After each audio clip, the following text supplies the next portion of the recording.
CCTV footage এবং আনুষঙ্গিক তথ্যাদি বিশ্লেষণ করে ঘটনার রহস্য উদ্ঘাটন এবং জড়িত আসামিদেরকে আইনে আওতায় আনার জন্য ছায়া তদন্ত শুরু করে।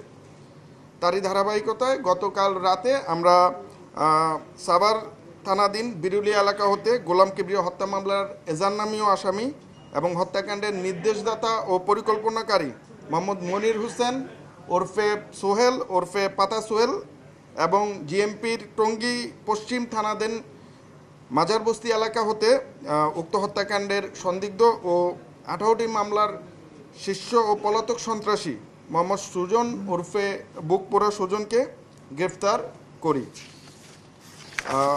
আসামিদের থেকে আমরা যেই প্রাথমিক যে তথ্যাদি পেয়েছি তাতে উক্ত ঘটনার পিছনে আমরা রাজনৈতিক কোন্দল এবং আধিপত্য বিস্তারকে কেন্দ্র করে উক্ত হত্যাকাণ্ডটি সংগঠিত হয়েছে বলে প্রাথমিকভাবে ধারণা পাই।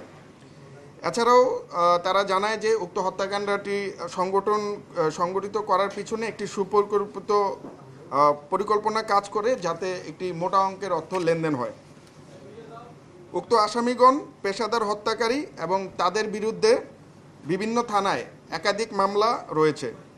উল্লেখ্য যে উক্ত হত্যাকাণ্ডের এজান নামীয় আসামি মোহাম্মদ মনির হোসেন ওরফে পাতা সোহেলের নামে একাধিক হত্যা, ডাকাতি, মাদক সহ পল্লবী থানায় মোট 8টি মামলা রয়েছে। হত্যাকাণ্ডের সাথে সন্দিগ্ধ অপর আসামি বাসানটেক থানাধীন এলাকার শীর্ষ সন্ত্রাসী এবং 18টি মামলা ও একাধিক ওয়ারেন্টভুক্ত সুজন ওরফে বুকপোড়া সুজন, তার বিরুদ্ধে ডাকাতি, খুনসহ ডাকাতি, হত্যা, মাদক, অস্ত্র ও বিস্ফোরক মামলাসহ বেশ কয়েকটি ওয়ারেন্ট রয়েছে। সে দীর্ঘদিন আইনশৃঙ্খলা রক্ষাকারী বাহিনীর চোখ ফাঁকি দিয়ে ঢাকা মহানগরীর বিভিন্ন স্থানে সংঘবদ্ধ অপরাধ চক্রের নেতৃত্ব দিয়ে আসছিল। মিরপুর কেন্দ্রিক বিভিন্ন সন্ত্রাসী কার্যক্রমে সুজন অস্ত্র সরবরাহ করে বলে প্রাথমিকভাবে জানা যায়। উল্লেখ্য যে গ্রেফতারকৃত আসামিদ্বয় সাম্প্রতিক সময়ে মিরপুর কেন্দ্রিক গড়ে ওঠা 4 স্টার গ্রুপ এর সক্রিয় সদস্য। গ্রেফতারকৃত আসামিদেরকে আইনানুগ ব্যবস্থা গ্রহণের নিমিত্তে সংশ্লিষ্ট থানায় প্রেরণ করা হচ্ছে। এছাড়াও আমাদের অভিযান চলমান। আমরা আশা করি এই ঘটনার সাথে আর যারা সম্পৃক্ত রয়েছেন তাদেরকে খুব শীঘ্রই আইনের আওতায় নিয়ে আসতে পারবো। সিসিটিভি ক্যামেরাতে আমরা 3 জনকে দেখেছি। 3 জনের মধ্যে একজনকে জনতা তখন তাৎক্ষণিকভাবে ধরে থানায় হস্তান্তর করে। বাকি যেই 2 জন আছে আমরা তাদের বিরুদ্ধে অভিযান অব্যাহত আছে, হয়তো আমরা পেয়ে যাব। আমি এই মুহূর্তে নাম বলছি না, বাট আমরা চেষ্টা অব্যাহত আছে। নির্দেশদাতা এবং পরিকল্পনাকারী হচ্ছে আপনার পাতা সোহেল। প্রাথমিকভাবে আমরা যেটা পেয়েছি পাতা সোহেলই তাদেরকে, যারা শুটার তাদেরকে অর্থ সরবরাহ করেছিল। বাট পাতা সোহেল আসলে কোন জায়গা থেকে অর্থ পেয়েছে বা কে নির্দেশদাতা এটা এখনও আমরা ক্লিয়ার না। এ ব্যাপারে আরও তদন্তের প্রয়োজন রয়েছে। মোটিভটা আমাদের কাছে প্রাথমিকভাবে যেটা মনে হয়েছে যে এখানে 2টা জিনিস কাজ করেছে। একটা হচ্ছে মিরপুর এলাকা কেন্দ্রিক যে আধিপত্য বিস্তার, সেটা চাঁদাবাজি, মাদক এবং অন্যান্য যে সকল সন্ত্রাসী কার্যক্রম আছে সেটা একটা ব্যাপার। আর দ্বিতীয় হচ্ছে রাজনৈতিক কোন্দল। আপনার যেই নিহত গোলাম কিবরিয়া তিনি যেহেতু একজন সদস্য সচিব ছিলেন এবং বর্তমানে মিরপুর ওই এলাকার রাজনীতিতে তিনি বেশ সক্রিয় ছিলেন। তো এর আগে যাদের সাথে ওনার সখ্যতা ছিল, এই রাজনৈতিক মেরুকরণের পরে সেই সখ্যতাটার এগেনস্টে তিনি কাজ করছিলেন। বেসিক্যালি বিভিন্ন জায়গায় চাঁদাবাজি কিংবা মাদক ব্যবসা এগুলাতে তার সাপোর্ট ছিল না, যতটুকু আমরা জানতে পেরেছি। এই কারণেই হয়তো এই ঘটনাটা সংঘটিত হতে পারে বলে আমরা প্রাথমিকভাবে ধারণা করছি। এরা একটা সময় একসাথে ওঠা বসা করতো, বাট এই ঘটনায় মামুনের সরাসরি সম্পৃক্ততা আছে কিনা এটা আসলে অনুসন্ধান করা হচ্ছে, আমরা তারপরে বলতে পারবো। এটা তো শীর্ষ সন্ত্রাসী, রাজনৈতিক পরিচয় আসলে আমরা দেখিও নাই, আর আমি ঠিক জানি না এই ব্যাপারে।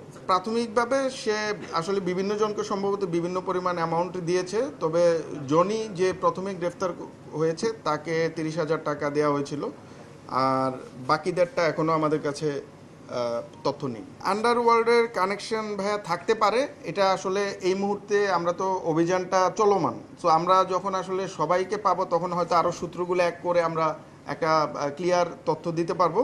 বাট এখন পর্যন্ত আমরা আপনার পাতা সোহেল এটাকে অ্যারেঞ্জ করেছে এই পর্যন্ত আমরা তথ্য কালেক্ট করতে পেরেছি। ফোরেস্টার হচ্ছে বর্তমান সাম্প্রতিক সময়ে মিরপুরে যে সকল সন্ত্রাসী কার্যক্রমগুলো হচ্ছে, আমরা গোয়েন্দা তথ্যের মাধ্যমে যেটা দেখেছি, এখানে ফোরেস্টার নামক মানে 4 জন স্টার, সন্ত্রাসী মামুন, কিলার ইব্রাহিম, সন্ত্রাসী শাহাদাত, সন্ত্রাসী মুক্তার, এদের ছত্রছায়ায় কিংবা এদের মানে এদের নির্দেশে মিরপুরের বিভিন্ন এলাকায় বিভিন্ন সময় যে সকল অরাজকতা বা সন্ত্রাসী কার্যক্রমগুলো করা হয়, তাদের একটা মদত রয়েছে বলে আমরা জানতে পেরেছি। অবৈধ অস্ত্র উদ্ধারে আসলে আমরা প্রতিদিনই আপনার কাজ করে যাচ্ছি, বাট আপনারা জানেন যে এই মুহূর্তে যে পরিমাণ অবৈধ অস্ত্র বাইরে আছে, সেটা দিয়ে ঢাকার মতো একটা জনবহুল এলাকায় আসলে শুধুমাত্র আইনশৃঙ্খলা বাহিনীর পক্ষে এই ধরনের হত্যাকাণ্ড নিষ্ক্রিয় করাটা একটু ডিফিকাল্ট। বাট আমরা বিভিন্ন গোয়েন্দা তথ্যের ভিত্তিতে কাজ করে যাচ্ছি। আমরা আশা রাখি যে আমরা সামনেও অস্ত্র উদ্ধার অভিযানগুলো সাকসেসফুল করতে পারবো। আমরা তো বিভিন্ন সময়ে আপনার এই যে সন্ত্রাসী যারা আছে তাদেরকে ধরে আইনের আওতায় এনে পাঠাচ্ছি। এরপরের যেই স্টেপগুলো আপনারা জানেন আইনগত বিষয়, তো আমরা যতদূর জানি ইভেন এই পাতা সোহেলকেও গত 1-2 মাস আগে একবার ধরা হয়েছিল।